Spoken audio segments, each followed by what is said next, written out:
Well, thank you so much, Terry, for joining us on today's program. As I've mentioned this in a couple of episodes prior. I mean, last week I think it was last week's episode. We talked about Ghost World, and we're chatting about sort of how big an impact you've definitely had on sort of my interest in cinema and things like that. So it's honestly such an honor to have you on the show. Thanks so much for joining us today. Oh, it's nice of you to say thank you. That's great. I think we might start off with just maybe better familiarizing our listenership with some of your work. I mean, you became a filmmaker sort of through an interesting set of circumstances. Obviously, you had quite an interest in the work of Howard Armstrong, and that sort of turned, and you sort of went after an interview with him, and that turned into a film. Do you mind just chatting through what happened there and what got you started in the filmmaking industry? Um, sure. I was a record collector, collected 78s of old blues and country and jazz records, mostly from the 20s, and had stumbled on this record that was credited to a musician whose name was clearly a pseudonym, and it said on the label Louie Bluey. And the record just knocked me out. I thought it was incredible. And on the record, he's playing mandolin with a guitar player backing him up, whose name on the label is Ted Bogan, which is his real name. And I, being a mandolin player myself, set out to learn the tune. And as I tried to learn it, my admiration for it grew. It was very subtle what was so good about it. And eventually I got sort of obsessive about it and wanted to meet the guy and do an interview with him. But I realized, oh, he's probably dead. This is like 50 years ago. Yeah. But I did some detective work, found Ted Bogan, asked him who this guy Louis Bluey was. Ted Bogan was in Chicago at the time. I was in California. And he said, oh, he lives in Detroit. And I got in touch with, and he said his real name's Howard Armstrong. And I got in touch with him and I said, talked to him a little bit on the phone, told him how big a fan I was and interested in old blues, and that record in particular really impressed me. And I wondered if I could, if I was ever in his neck of the woods, could come by and talk to him. And he said, sure, bring $50 when you come. So I find myself about 6 months later in Detroit. I made a special trip out there with the tape recorder to sit him down and sort of do an oral history of his life and his memories of music. And since he'd never drank or abused drugs in his life, unlike a lot of blues musicians, he had a very keen memory, even though he was like 76 years old. And I thought he's a fantastic, interesting person, an incredibly talented, could still play music, really great, was a visual artist as well. And I thought he's so funny in real life that just um, I was originally going to possibly just do a little magazine article about him for Mm. a thing in London that I contribute to occasionally, old time music. It's like basically a circulation of 500 people of record collectors, but I thought he deserved more, and eventually led to me doing this documentary film about him. Yeah. Yeah, I was ended up calling it Louis Bluey. Yeah. I think one of the most interesting things about your body of work is that you have such a curiosity about so many different art forms and so many different mediums. I mean, you obviously have made a lot of films, but you've gone from documentary to fictitious films, and within a lot of films, you've explored music and old music, in particular, particularly in obviously Louis Bluey. The film road was not a particularly auspicious one for Mm, me. The first film I ever saw, I was 5 years old yeah, in a theater, and my father took me to see a film called Invaders from Mars, 1953. We're living in Chicago, and it's about a kid who's like, I don't know, he's like 10 years old or something, and he comes to suspect that these strange aliens who land in a flying saucer behind his house are taking over the minds of adults. And the way that you can tell if their minds are taken over is somewhat like Invasion of the Body Snatchers, yeah, but in this case, they become a little bit more cold and ill-tempered. yeah, And my father was always very cold and ill-tempered. So the film was very effective on me. About halfway through, I was getting really paranoid at my father's. Maybe he's one of these aliens. And at that point, I had to go to the bathroom, and I told my father I had to pee, and he said, "Okay, I'll take you to the men's room." I said, "It's all right. I'll go on my own. Just point me. Where do I go? Tell me where to go." And he said, just walk to the back of the theater, and there's some stairs out there, and you go up to the top of the stairs, and there's a door there. There's the men's room. I said, okay, I'll be back. So I go up these stairs, and I see two doors, and I see one that's lit up in color in red, and one that's not. And I figure, well, the one in red must be the one that's open because it's lit up. So I push the door to that. Fire alarm, emergency exit only. They stop the Oh my projector, goodness. alarms ring, people file out of the cinema, the cops show up, Yeah. my father's looking on, eventually he comes out, he's looking at me in complete disgust and disappointment. That was my first film going experience, Wow. which I'm always tickled to read of other filmmakers because they always speak of the magic and awe of cinema, the complete opposite for me. So I had no natural inclination to go in that direction. I never took a film Mm, class in college. There weren't any offered when I went to college, not yeah. at the University of Wisconsin anyway. Yeah. And of course, I mean, music has been a big part of your life, not only as a listener but as a performer as well. Do you still play a lot of music Yeah, I today? play in a couple different not really.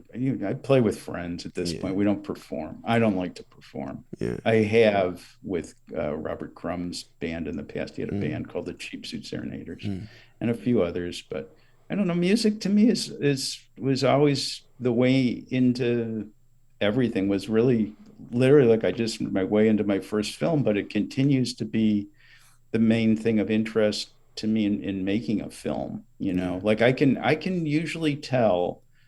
I shouldn't say I can usually tell if a film's good or bad. I can usually tell if I'm going to like a film Mm, within the first 10 seconds of it coming on, yeah. just from the music. Yeah. Because good directors, great directors are always good with music. I don't care if they're Hitchcock or Orson Welles or Chaplin or David Lynch or Scorsese or Coppola. They're all good with music. And you can just tell when you hear some crappy piece of, bad music, whether it's score or pop music or something. Sometimes that can work if the picture's right, if it complements the picture, but oftentimes it's sort of thrown up there and they choose it for the words instead of the actual mood of it. And Yeah. I don't know. Films like music are about emotions and feelings to me, and that's what films are to me. It's like my natural inclination when I start a film is to find the music. And if I can find the music, the rest falls into place. And if I can't, I'm in big trouble and it's really difficult. Mm, And I've had a lot of luck with that in most of my films. And one of them, that film Art School Confidential, mm, another film I did with the guy who did Ghost World, Dan Klaus. I just couldn't find the music that worked for it.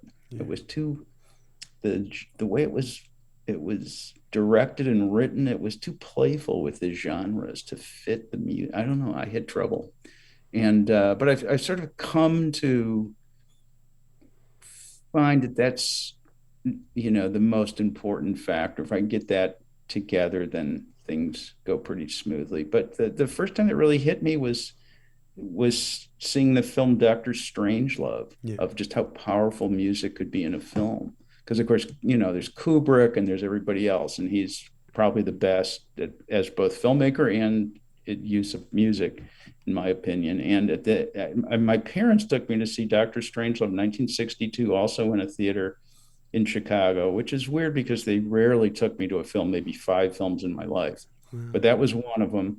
And I was about 14 at the time. And I just loved the film. I just couldn't believe how transgressive it was. And I just thought, wow, you can get away with being this subversive. And, I probably didn't know the meaning of the word transgressive or subversive at the time, Yeah. but I felt it. I just felt like, oh, this is really pushing things into this uncomfortable territory that is just so different than the crap you see in most media, on TV or whatever in your real life and Life magazine, whatever. It's finally that some sense of truth. And at the end of that film, when the atom bombs are going off to that music, we'll meet again. I Yeah. just thought, God, this is like so hauntingly beautiful and hilarious at the same time. And I just thought that was something that I wanted to try to do Yeah. It's in interesting films because anyway. Yeah, it's interesting because I mean I think there's a quote from Australian film director Peter Weir. He talks about that as well when he writes a film. He'll start with a song as well, and that'll sort of get him in the mood and the space of what can then inspire what Yeah, comes we after had a that. lot of trouble with Bad Santa and finding the music at Oh, that's so first. Like interesting. I didn't have it in, yeah, I didn't have it in my mind because I was so busy with a million other nightmares on that film. But the editor who had largely edited Ghost World, this guy Robert Hoffman, who's really great, said, "So I'm piecing together the dailies. I want to put some music behind them. What do you think we should look? I should look for music." I said, "Boy, I don't know. Just try something on your own. Put it up there, and I'll look at it." And he started putting up different stuff, and none of it worked. And I eventually said, "Well, for some reason, I have this instinct that it should be recognizable music. I don't know if that means, you know, I mean, I don't mean like popular music like the Beatles, but maybe light classical or something. There was a film, Bad News Bears, where Michael Ritchie, the director, used Carmen.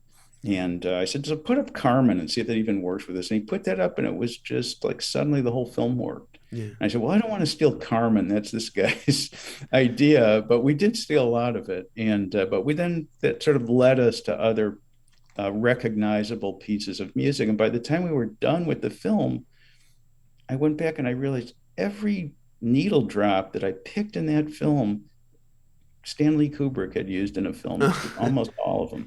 yeah. It was just scary. I thought, oh my God, I got to take all these out. And then I thought, oh, nobody will even know. I didn't barely know at first because they're so recognizable. They're used in many things. Yeah, I mean that's so interesting that you said you had so much trouble with it because I think one of the features of Bad Santa, or at least one of the things I appreciate about it so much, is there's so many callbacks to such great composers and people over the. Obviously, it starts off with the Chopin at the beginning, and then you've got They Shostakovich didn't later like on. the Chopin. They thought it was too melancholy, and Oh, you've got to be they kidding! replaced it at one point for a test audience with Alvin and the Chipmunks doing Jingle Yeah, Bell. some kind of And Christmas at that thing. point, I quit the film for a Yeah, while before they yeah. got me back. Yeah, no, they were awful. I feel like that's one of the nocturnes, right? The Chopin at the beginning of Yes, that. That's I feel like Nocturne and it's a perfect beginning. It has that sort of ghostly haunting, but there's almost like a humoristic like element to it as yeah, well. sort of worked for whatever reason. You never quite know why. That's really It's always sort of a minor miracle when it does. There was a scene in that film where Tony Cox, who plays uh, Mar- Willie's yeah, Marcus. Marcus, he Yeah, plays Marcus. He's trying to chop down with a golf club this mannequin so he can get to this fur coat she's wearing. And then we're intercutting with that. And Willie is like Billy Bob Thornton has a sledgehammer and he's trying to hammer his way into a safe. And nothing worked to make it funny until we finally stumbled on the Anvil chorus, which I just heard my entire life as a kid in cartoons. yeah, that works But, perfectly. it worked. And suddenly that scene came together. Before that, was sort of marginally interesting, but didn't really work. Yeah, it's weird. Weird how much power music has in films, and I think a lot of directors don't really take advantage of it. Yeah, an underused element of I mean, it's an audio-visual medium, isn't it? So you have the power of both music and you have sound That's and right. the visual elements And when of they it. work together, it's very strong. Could you say that that's sort of one of the things that has underscored a lot of your work, which is that you clearly have a great appreciation for, as we've discussed, the music, but also visual art? That's definitely something covered in Louis Bluey and Crumb and cartoonography and things like that. Is that Yeah, perhaps? very interested in both, fair to say. But I have to say, like music, even I think of acting as very musical as Mm, well. okay. The best way I can explain it is, oh, I don't know. Did you ever see any W.C. Fields films? No, I haven't. Not that I'm He's aware a of. comedian in the 30s, and he made what I think is the funniest film ever made, 1931. It's a Gift. And there's this woman who plays his long suffering wife in Mm, this film and in a number of his films, and her name was Kathleen Howard. mm, She started out as an opera singer before she became an actor, mm, but he had a sense that she would be good as his wife and hired her to, mm, to act in the film as his wife. And she has this control of her voice in this very funny musical way where she just has endless variations, almost like a jazz soloist in how she dreams up to deliver a line. mm, And so she has this control of intervals and she has this control of timbre and she has this control of rhythm. And so she comes up with these ways to torture her husband. Instead of just this one note anger of scolding him, she sort of plays with him Mm. in this musical way with the way she delivers her line. It's so funny. And it seems somewhat effortless to her, like Louis Armstrong playing trumpet or something. It just seems miraculous and effortless, but it's so effective. And acting's a lot like that. It's very musical. I found that a lot of actors I've worked with have they can all sing for the most part. Mm. A lot of them play instruments. They just have a feeling for that, and there's a kinship with acting Yeah. with music. It sort of carries over. I find it interesting. I mean, I think what comes to mind, listening to you speak about that, is that, going from documentary to fictional filmmaking. Obviously, in a documentary, you're letting the subject kind of go along on their own, and you're not, obviously, it's not scripted. You're not telling them what to So you do. think you'd be surprised how scripted it sometimes is in my films. I'd be interested to know I'm a about very that. controlling Uh, person. I fudge a lot of stuff with documentaries. They're not quite as, when I first had the idea to do this Louis Bluey film, my idea was just let the camera run.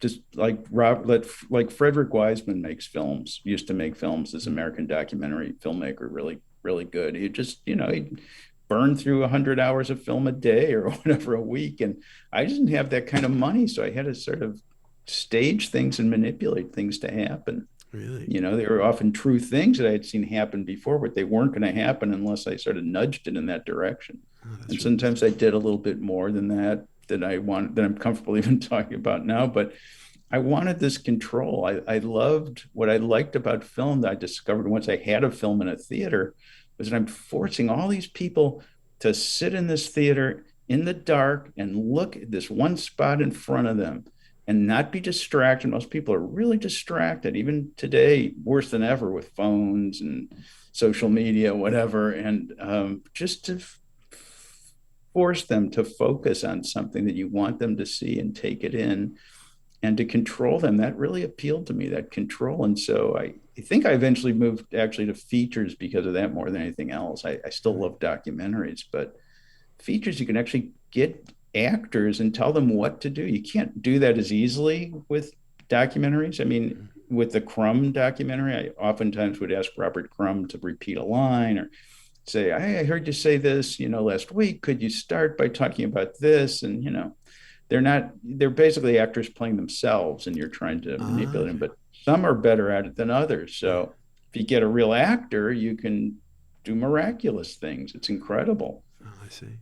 That's interesting. Did you find that with Robert Crumb being your subject in Crumb, and obviously you knew him quite well at the time of filming, as opposed to in Louis Bluey, did you find that that was a significant difference in making both of those films? Having It was a significant help, but it was also a hindrance in making Crumb because Robert was very aware that I knew certain things that I wanted to ask for the benefit yeah, of the audience. yeah. And whenever I would ask them on camera off screen, he would just sort of make fun of me. Okay, Like, because he okay. knew I knew the answer. Like, you want to know this? He wouldn't cooperate oftentimes. But eventually you could get him to. It took a lot of, you know, fussing around to get him to cooperate. But he was always very, as an artist, he's always very interested in the truth, getting to the core of things. And Yeah.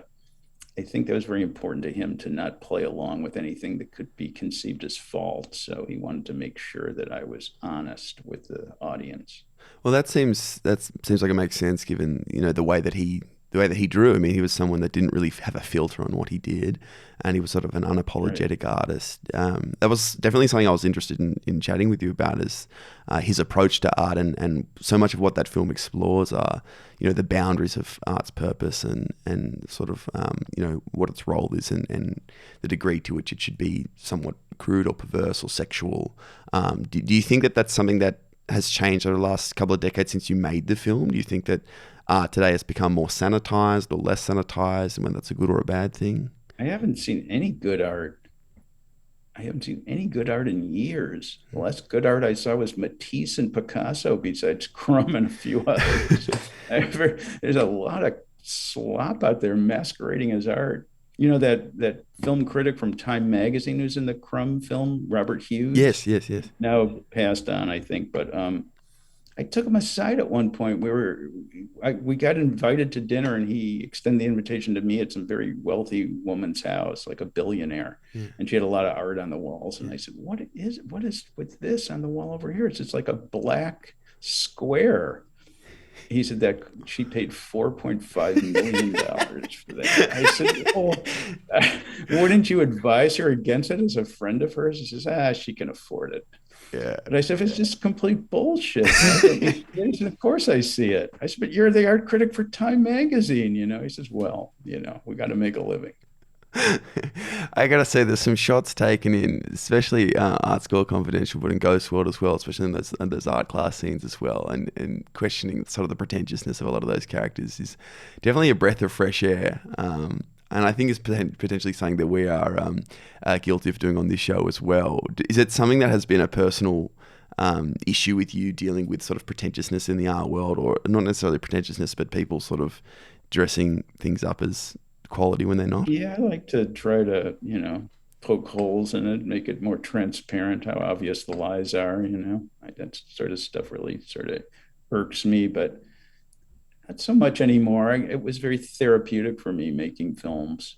I got a lot of that anger out of my system. It was frustrating. Like, nobody understands but me. I've got to get this Yeah, across. yeah, But yeah. of course, many people do understand without my help. Fair enough. What do you think might account for that? Just that shift that you said that you haven't seen anything good since Picasso, Matisse. I Why do you don't think that know. has been? Because obviously, you've got a great appreciation for old stuff. A lot of films of the 40s and 50s, and music of the 20s, and things like that. What do you think changed, sort of post 50s type I don't thing? know, but I can tell you a story that amuses me. Of course. Crumb, the film, opened at the Film Forum Theater in New York City in 1994, and the woman who ran it, who I think still runs it, is Karen Cooper. Very, very sharp, smart woman, likable person. And I kept bugging her to use some of the great blurbs I was getting in reviews, and she said, "No, no, you want people to discover the film on their own. They won't. They want to be told it's good. They want to sort of then see it, get excited, tell their friends." So the best advertisement for your film is there's a line around the block every night. It's been sold out for weeks, and those people see that line and then they want to see it. Yeah. They think they're missing something. So I said, okay. Well, I would check in with her every week to see how the box office was doing. And she said, sold out, sold out, sold out. I said, well, can you put it on your other two screens as well before we said, no, no, we keep the line around the block. So who came to see your film, who bought a ticket 5 times in the last like month or something? I said, no, who? She said, I thought she said Juan Miro, the Spanish sculptor, painter from I don't know, I guess he goes back to the 30s. Um, but she was actually saying Jean Miro, the French actress, Oh. right? One of my favorite actresses. And I said, really? Yeah. She came to see the film? She said, yeah, 5 times. She bought a ticket each time. I said, my God, I'd be thrilled to death to meet her. Yeah. And I actually wrote a script giving her a big part. That was a script that Johnny Depp had Yeah. asked me to get involved with. He asked me to write it with this other friend of his. It was based on a French novel. And Wow. so we wrote a big part for Jean Moreau, but never got made, that film.